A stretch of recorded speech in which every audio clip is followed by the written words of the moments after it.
So there's a difference between a friend that entertains you and a friend that restores you. And if you're on your burnout recovery journey like I am, then you definitely need to know that difference. So you're on this burnout recovery journey. You got rid of the toxic people in your life. You remove yourself out of challenging situations. You move yourself out of toxic environments as well.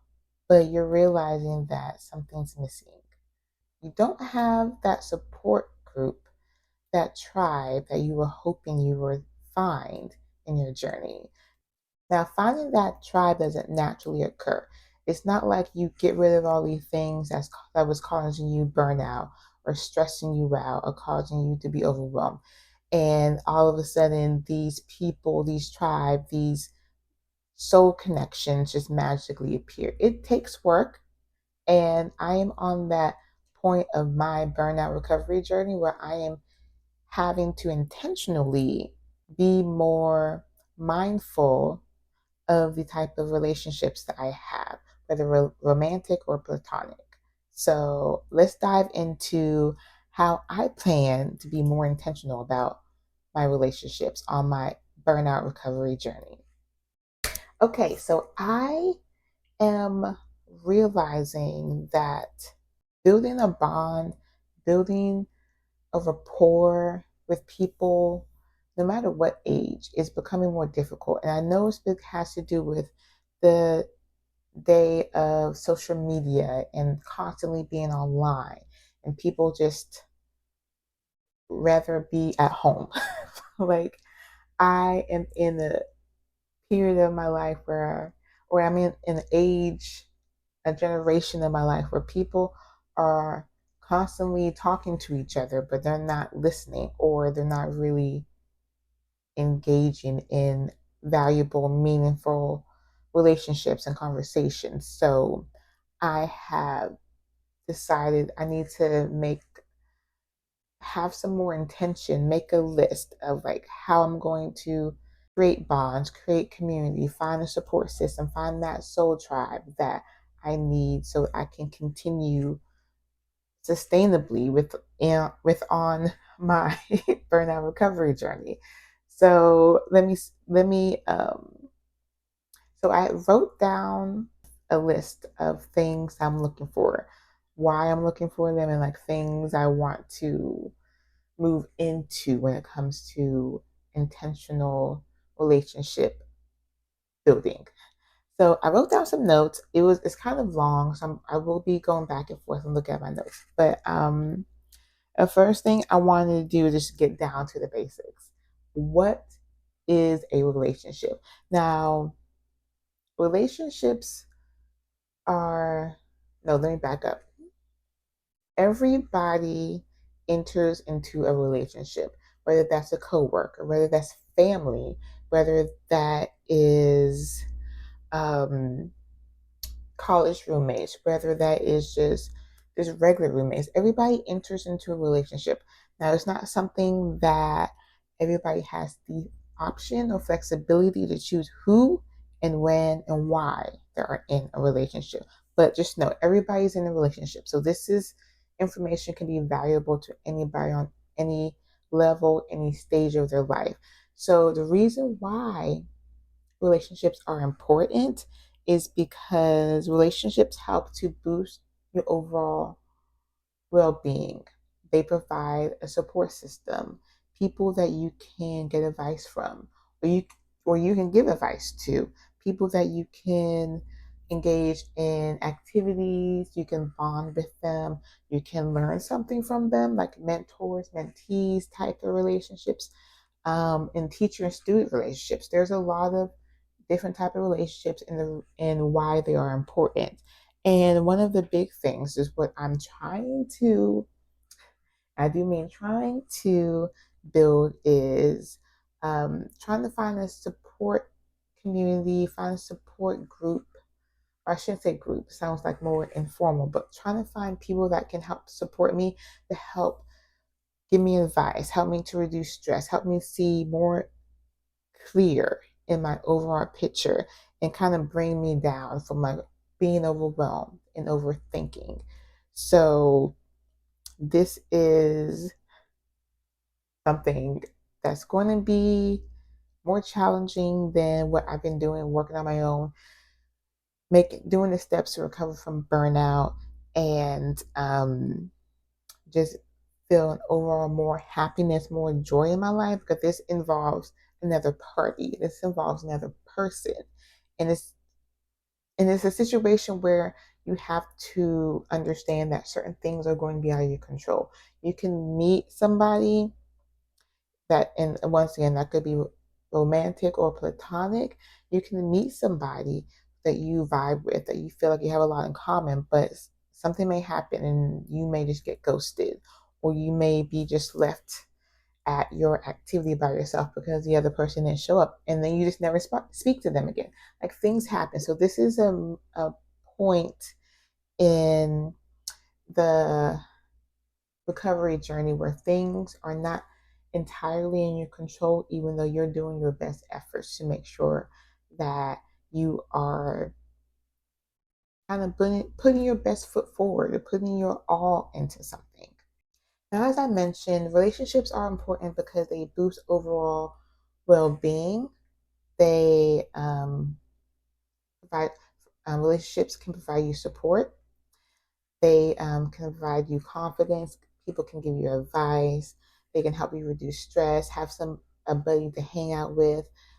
All the positive things like that that make you feel like you belong to a community. You belong within your surroundings.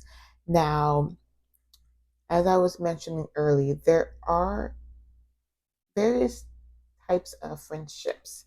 Now that can go from best friends, close friends, acquaintances, co-workers, things like that. So it's important to remember that, because through my journey of being more intentional of the building and developing intentional relationships, I know I will have different levels, because I know even with my history, with my experience, I do go into situations where I'm more guarded, and it takes me a while to be more vulnerable and more revealing about things of my past and things that's going on with me. So I typically start with my friendship with like casual relationships, acquaintances, and then like over time, once I feel like there's certain levels of like green flags. I shouldn't put that in quotes, but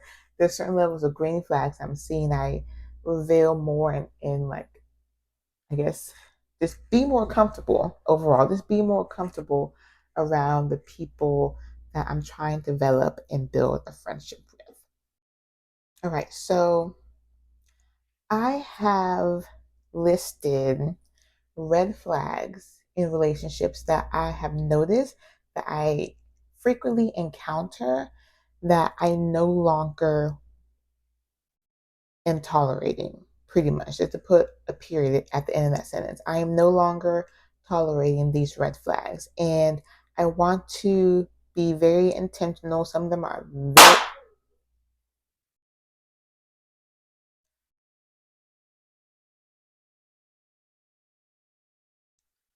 Okay, there was a very loud noise that just happened.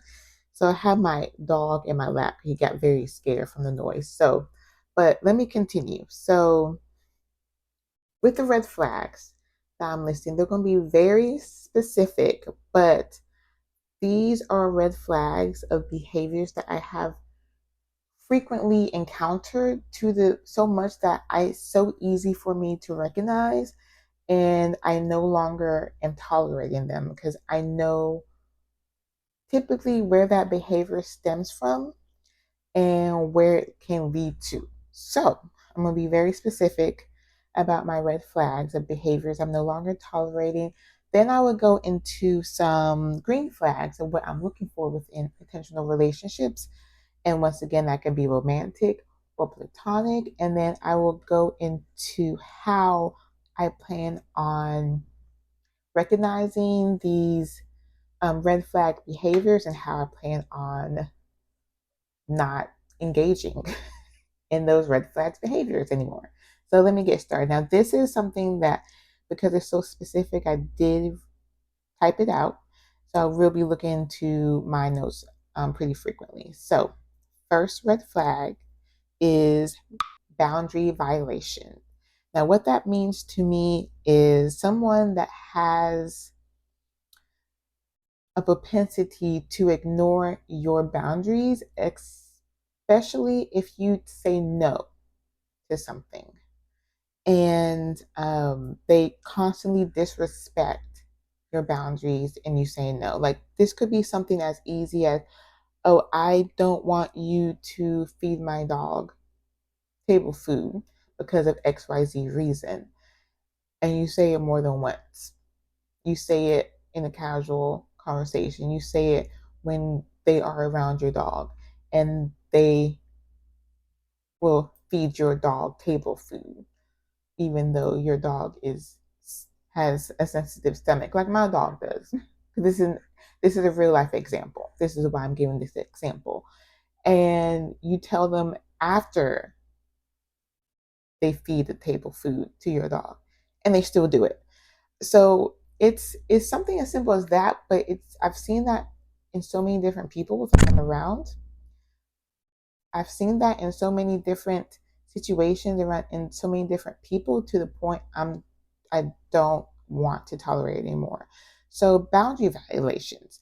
If someone repeatedly ignores your no, dismisses your discomfort, or pushes past your limits, that's a sign that they're not honoring your autonomy.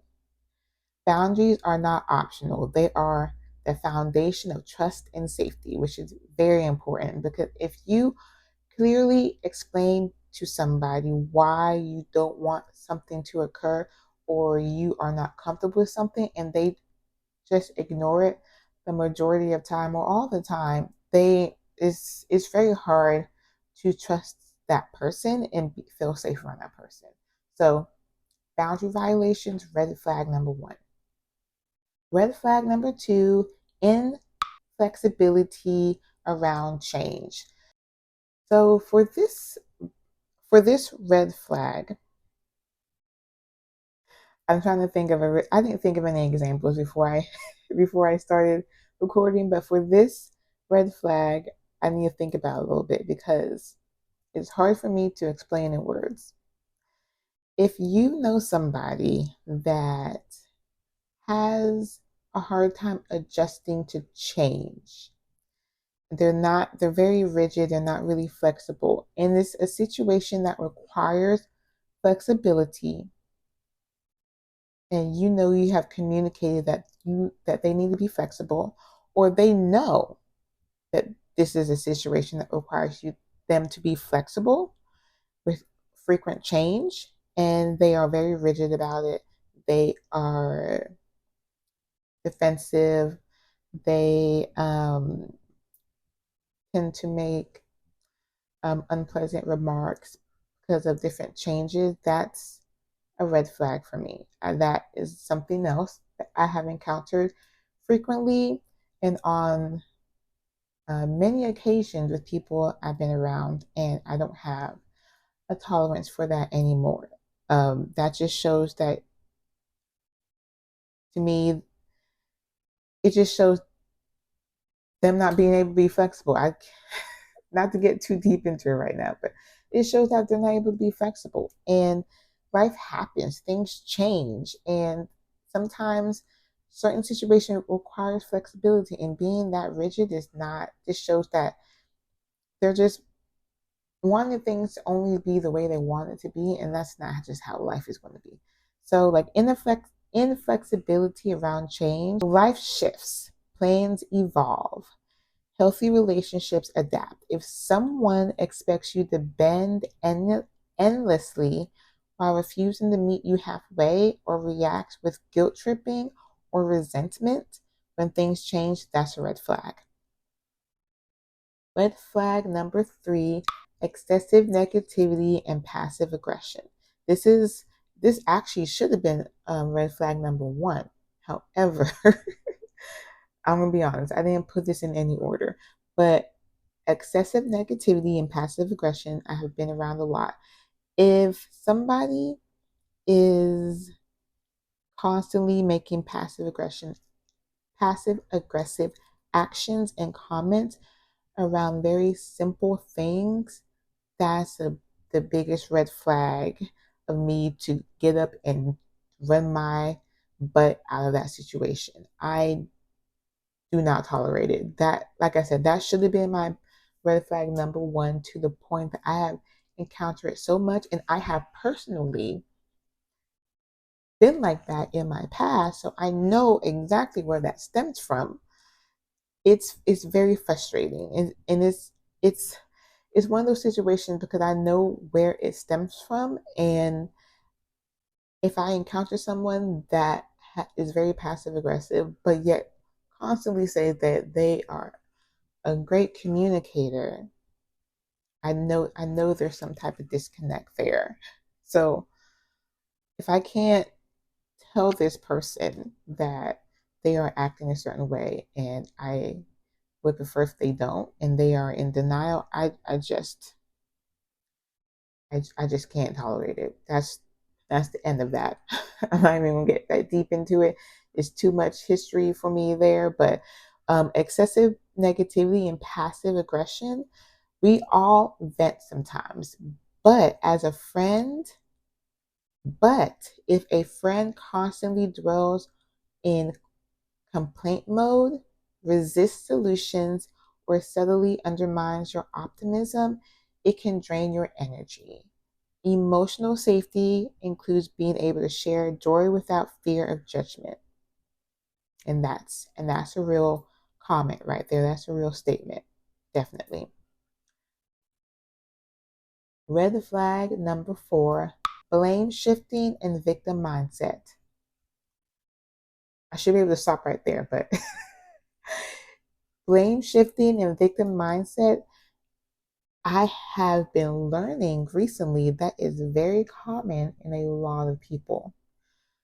And most people don't see it, or don't want to see it.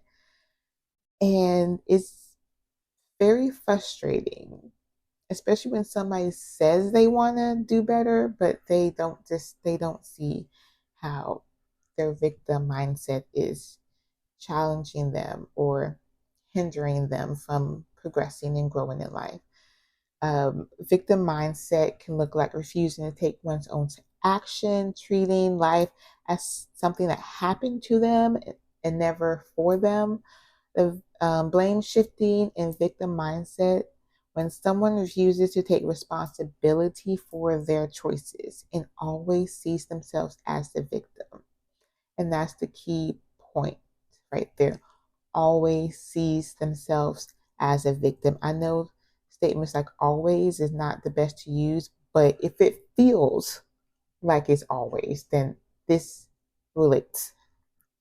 If they always see themselves as a victim, it creates an imbalance. Growth requires accountability. Without it, the friendship can feel stuck and heavy. And just to add that, if somebody takes or sees themselves as the victim, it does create an imbalance to the point that you're over giving, you're over working and trying to make that other person feel better and make that person believe that they are not the victim, or things aren't happening to them. It's very exhausting. Another way that a relationship can drain your energy. Red flag number 5. This is the last red flag. Lack of authenticity paired with high expectations. So this can look like someone that wants honesty and truth from other people, but remain guarded themselves, or don't always tell the truth, or they're not always honest with people. They want honesty, but they're not able to give it to others. That's what lack of authenticity paired with high expectations could look like. this can create an unfair dynamic in a relationship. So, lack of authenticity paired with high expectations is unfair when someone demands vulnerability from you but stays guarded themselves. True connection flows both ways. Like I said, it's hard for one person to always be honest, but somebody else in the relationship is guarded and not being fully honest. It's all if you're always the one opening up while they remain closed off, the relationship lacks reciprocity. I think I said that right. So it's hard to have a relationship that flows both ways. Like it's back to what I say where it's going to create an imbalance. You're going to be giving and then doing more than the other person in that relationship, and it's going to cause you to drain your energy. Definitely an imbalance. You're not going to feel appreciated. You're not going to feel wanted. You're not going to feel like this is a relationship that boosts your confidence. All of the positive things of why a relationship is important is not going to feel like you can reduce stress. It's not going to feel like it gives you overall well-being in this relationship. So these are my red flags because it's very easy to say, oh, this person is working on their blame blame shifting. This person is working on their negativity. That is great, and that is definitely something that I recommend that before you just walk away from a relationship, before you just um, totally discount or write somebody off in a relationship, you let these people know that there are certain things that are happening that you don't feel comfortable with or you don't feel like it's deemed necessary for it to happen.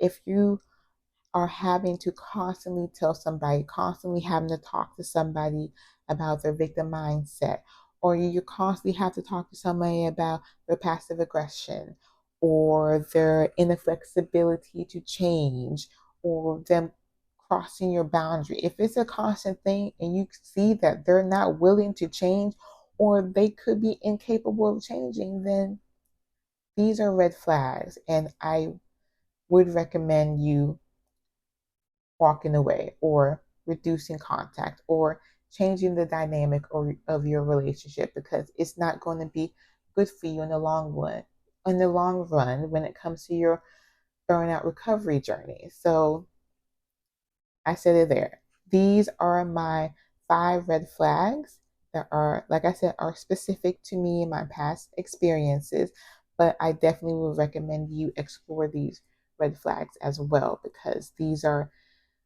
behaviors I've been noticing, not only in my past experience, but in other experience and people that I'm meeting and experiencing nowadays. So these are some red flags I definitely recommend you explore as well.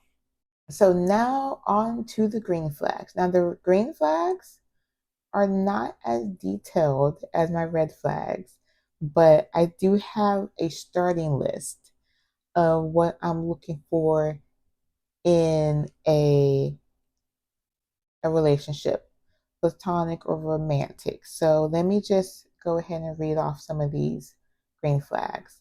So on my green flags, I'm looking for friends who light me up when I share good news or who ask curious questions or who are genuinely looking to understand my world and my perspective.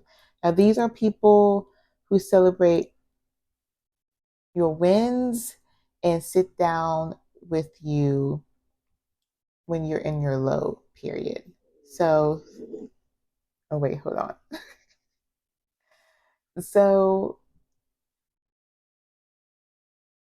just to kind of sum that up, like that, so this is would be somebody who I would say is open minded, someone who is curious, someone who wants to genuinely know you and just not want to know you because they want something from you, people who are looking to celebrate you, whether you are looking to achieve a goal that they don't understand, because they are curious about your world and your perspective, they know that this makes you happy. And they're like, I'm going to celebrate you even though I don't understand what your goal is and why you're doing it. But it makes you happy, so I want to celebrate you. Those are the type of people that I'm looking for in relationships. Seeking out those with a growth mindset, people who welcome feedback, own their mistakes, which is the opposite of blame shifting, and people who actively work on themselves and genuinely work on themselves, not the ones who say they are working on themselves and you can tell that they're not, or they show that they're not working on themselves. People who are actively working on themselves, people with the people who are open and create a safe space, so that you can evolve as well. Like, it's creates an imbalance when you're in a relationship, when you are the one that are open to growth and evolving, but the other person you're in a relationship with does not want to grow or evolve. Some people are just very comfortable in where they're at. Now, there's reasons why they're comfortable, because they have worked hard to get to where they're at. They don't know that there's more that they can grow into or evolve into. There's different reasons why people are comfortable, and like probably the lack of change, lack of wanting to change. But that is, if you're somebody who wants to evolve and grow, being with somebody who's stagnant and don't want to change is not the best combination or dynamic in the relationship. You will feel like you're constantly over giving in that relationship. Emotional availability matters as well. Friends who can be vulnerable, express their feelings, and hold space for yours are rare and precious. Now, I want to emphasize express their feelings, because people can say feelings. They can say the words like happy, sad, angry, irritable. They can say that, but that may not be what they're expressing or what they feel. This day and age where therapy words are very common, and on TV and social media, people are expressing and showing how they feel. Like, some people see that and think, oh, that must be the same way how I feel, because they're saying the same words that I'm thinking. But that may not be how they're feeling. Some people are just not that in touch with what they're feeling. And I'm saying it in this way because this is my experience. I grew up in a family that didn't talk about feelings or emotions. So it's taken me my adulthood to learn how to emote my emotions, or to say how I feel, or even know what I'm feeling. So this is why I'm putting this in the green flag list, because I know it's difficult for some people, because it's still challenging for me to understand my feelings. But people who are also willing to express their feelings, even though they may not have the words or capabilities to do it. There has to be an openness. The common theme is openness. Have to be curious. They have to just be genuine. These are right now the common themes in my green flag list.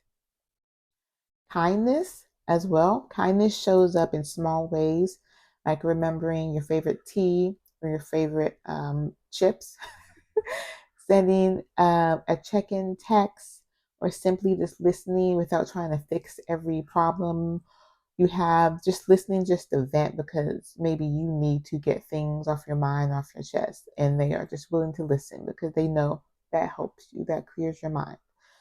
Gestures like these build trust over time and just makes you feel like you're in a safe environment around a safe person, that you can just talk to them and make you feel comfortable that you're not alone in a situation. Because we're all in this world, in this crazy world.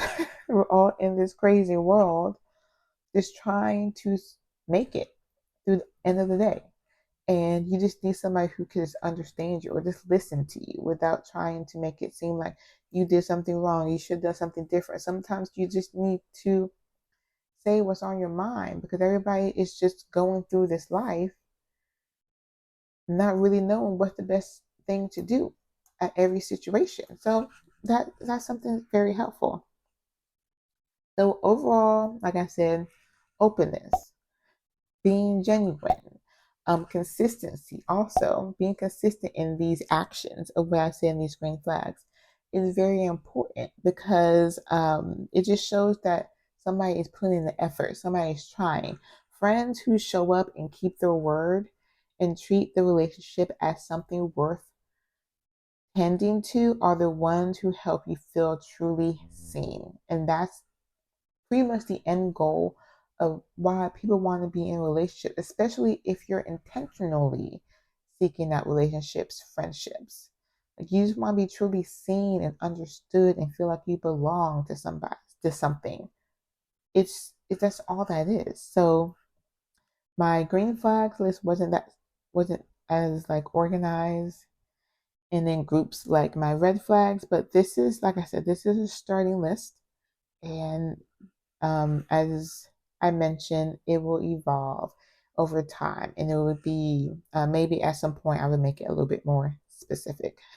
Okay, so let me get into like patterns and how I plan on breaking different cycles of meeting or being around the same type of red flag behaviors. Okay, so how I plan to notice the patterns and signs of my red flags. First, it's in signals or signs of my body. So, going back to my red flags, when I would be involved in a situation of victim mindset, blame shifting, passive aggressive comments or actions, I would feel like I would have to like I would my body like kind of like close in and feel tight and feel small. Like I am slowly like crouching down inward towards my belly. I would just feel like I'm not able I would feel restricted. I would feel like I'm not able to say what I need to say. Say my truth, say my perspective, say that I don't feel like XYZ should have happened because of um somebody was just trying to be nice or be kind. I would just feel like I was making myself smaller, and or I was walking on eggshells, or my energy would drop when I know I have to be around this person, or I have to say certain things to this person because I know that they will come from a different headspace or different environment or energy that I was in, and it just didn't make me feel good. And as I said earlier, like a lot of these situations, a lot of these friendships, a lot of these relationships, to be more specific, like co-workers, acquaintances, like teacher, student, boss, supervisor, whatever it's called. It's hard to really be intentional about those relationships. But there are ways where you kind of mitigate that and like make it a little bit more lighter, um, so that you don't have to feel small. You don't feel like you have to walk on eggshells. But stuff things like that, making feeling like smaller, feeling like I'm walking on eggshells, feel like I can't say my truth, or like body clues as to how I know that I'm in a situation that people are displaying red flag behaviors around me. And I'm not voicing my concerns or voicing my thoughts the way I should, or the way that I feel comfortable, because I'm kind of reverting into that old patterns, old cycles that I used to have when I'm around people who display those red flag behaviors. Now, in addition to that, in order to understand if this is maybe just like not a misunderstanding, or not like a one-off situation. There's ways that you can track this as well, like with frequency, intensity, and like how long it takes for you to feel like yourself again, or like recovery time. Like specifically with the body cues, like when I used to feel like I would like have to shrink or feel smaller or tighter, I would usually reflect on how often that would happen, when it would happen, like who I was around and why it would happen. And then I would have to see, like, remember or reflect on like how long I would feel like that. So like when you know you're uncomfortable around somebody, or somebody makes you feel a certain way and you don't want to say it, or you haven't consciously said, this person makes me feel like XYZ, you can tell by how you feel or how you act when you're not around them. That's the big way for me to track when I'm around somebody who displays the red flag behaviors. Like if you're like, let's say if you're going on a weekend trip with a group of friends, and like maybe one of those group of friends you have like challenging conversations with, it's hard to see eye to eye on a lot of things. When you go into that weekend trip, you know you feel kind of uneasy, and during that weekend trip, you're doing okay. However, during, you know that you're not saying everything you want to say, you're not moving, you're not joyful in the way that you normally are, but you're it's not like a big clue to you that something's off. However, when that weekend trip ends and you feel comfortable, relieved, and less stress, then you know, oh, there may be a situation where you were around somebody that did not make you comfortable.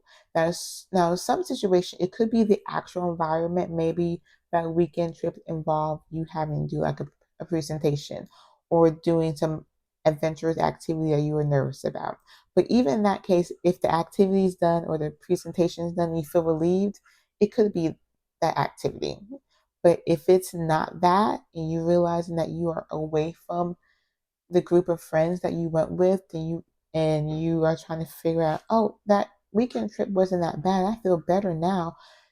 There's a good chance that there was somebody in your group of friends or a group of people on that trip that makes you feel a certain way, make you feel small, makes you feel uncomfortable, makes you feel like you can't say your truth or your perspective all the time, because maybe they are someone that displays your red flag behaviors that you are no longer tolerating. So that's an example of how I will track um, when somebody is displaying my red flag behavior list. So when I notice these patterns of someone who's displaying my red flag behavior list, I created a method, a system. I'm working on like executing it. It's a system to help me to step back and say, what can I do?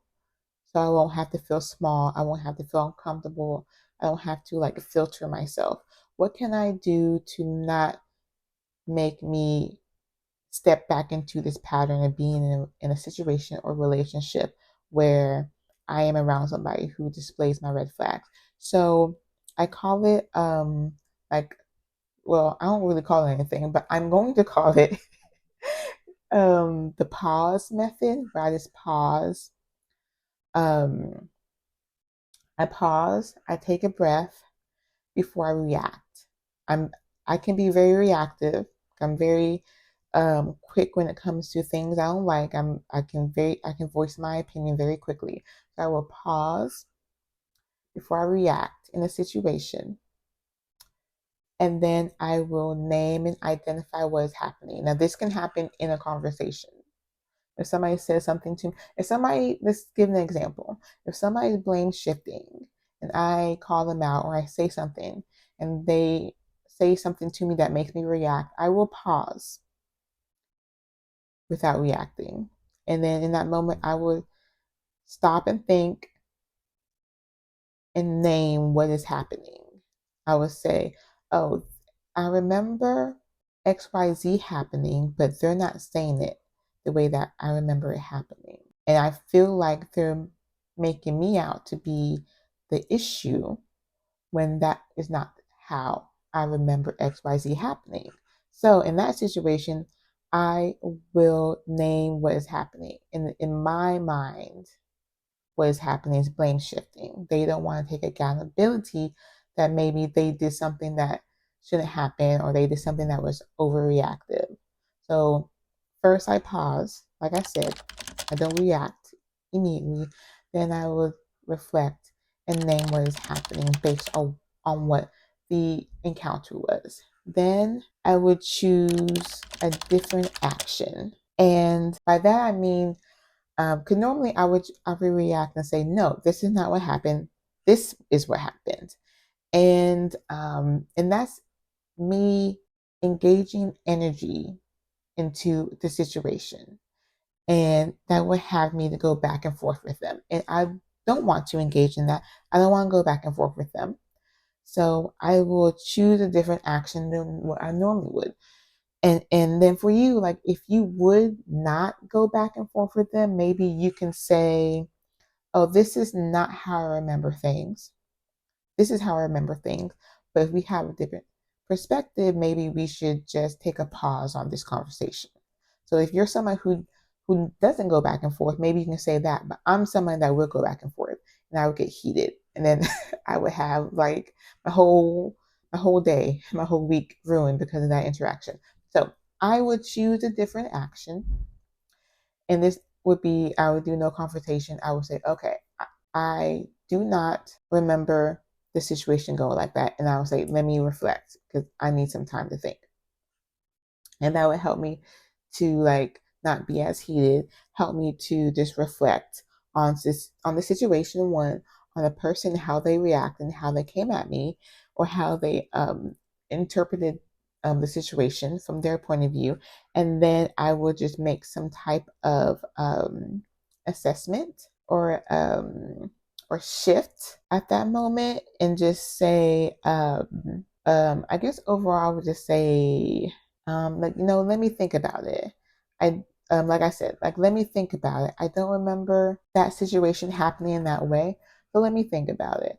And that will help me to not engage into that repeating pattern in that relationship or in that engagement. Now that example may be probably a little bit of a low scale example, but that's how I would move. So first, to break the cycle. So first I would pause. I would pause and take a breath before reacting. Two, I would name the situation on what is happening. If it is something that is making me feel small or making me wanting to react, I would name the situation. I feel like this is making me small because this person is blame shifting or putting the blame on me. Then, three, I would choose a different out reaction than what I normally would. So, because I would normally engage into a confrontation and go back and forth with somebody, I would choose to do another action, which is say, I don't remember this situation happening like that. Let me think about it. And I will go back and think about it. And then I would say what I've been doing, because I started testing this out a little bit. What I've been doing is I'm realizing that this encounter, this person resembles certain situations I experienced in the past, and then I would choose to move forward. Most of the time, I would just drop it. I would follow up and say, um, in my example, I would follow up and say, um, I was not trying to cause a situation. I was just trying to get a better understanding. Something that's not really, um, not something that probably wouldn't cause a confrontation, and just leave it at that because I know in my past experience, I don't get the outcome I expect when I go in confrontation with people who display my red flag behavior. So I just say something that kind of um, this that kind of like puts the whole situation to bed because I'm not trying to go back and forth with people. I'm just trying to be more energized. I don't want to use my energy on situations that are not going to result in the outcome that I was hoping. So that is how I plan on breaking my cycle. That this is how I plan on breaking the cycle of my red flag behaviors in relationships. So, excuse me. I hope that works for you as well. So, I want to help anybody out who is interested in creating a red flag list for um, anyone who is interested in creating a red flag list so that they can move into the journey of creating intentional relationships. I will create a separate video where I would do ask a series of prompts, reflection prompts, so that you can start thinking about what type of red flags um, you are no longer tolerating within relationships. So I'll bring that into another video, but I'm going to end this video here and just say that on your burnout recovery journey, it will be difficult to build that community, build that tribe, that um, in, intentional relationships because you're not only are you trying to find new people to support you, you're also in a new chapter, new phase of your life where you're evolving and growing and you're looking for new things. So this is going to be a challenge, but it's not impossible. It will take some time. So don't think it's going to take like a year to find a new group of friends, a new tribe, a new support system. It will take some time, but it's good to always cultivate the relationship that you feel like have possibilities of being your soul family or your support system or your community. Because if you have relationships where you feel like you can talk to people and let them know that you're looking for certain green flags in your relationship and you feel like some people aren't exactly meeting that, but they definitely have the possibility because you have seen them grow, evolve, and willing to accommodate, or they're willing to become deeper or closer friends with you. Then I would definitely say you can cultivate and nurture that relationship. I know I definitely have relationships currently like that where I am cultivating it to become deeper friendships. And I am also looking for new friendships and relationships as well. So, overall, being in your burnout recovery journey is a situation where you will have a lot of new experiences and meet a lot of new people, but don't let that deter you because in the overall scheme of things, it could be exactly what you need to get to where you want to be. So I'm just putting out that little bit of advice there and hoping you all good luck on your intentional relationship journey. And hopefully you can come back soon and follow along with the reflection prompts of how to create your red flag list for your intentional relationships. So I'll see you soon.